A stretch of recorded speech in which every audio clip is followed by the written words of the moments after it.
ሰሜ ባላገሩ ካረፈ እንደ ቀልድ 5 ቀን ሞላው።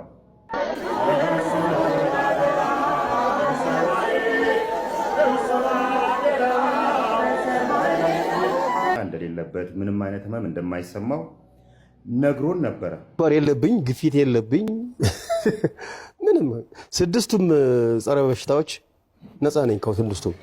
በነገራችን ላይ ውፍረት ፈልገው አይመጣም፣ ግን ድንገት አንዳንዴ በቃ ይተኮሳል፣ ያመልጣል። በቃ እንዳውም የሆነ ሆስፒታልና የሆነ ጂም ገብቶ 10 ኪሎ ግራም በአጭር ጊዜ ውስጥ መቀነሱን ነግሮናል። እኛም ተክለሰውነቱን አይተን መቀነሱን አይተናል።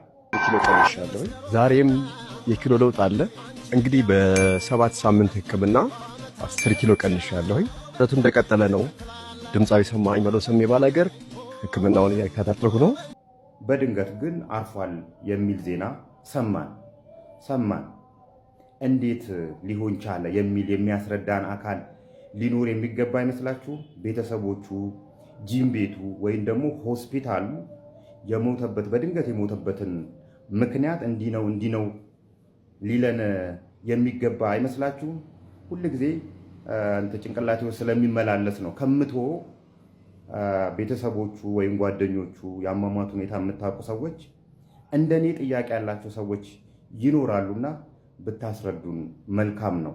ለሌላም አካል መማሪያ ሊሆን ስለሚችል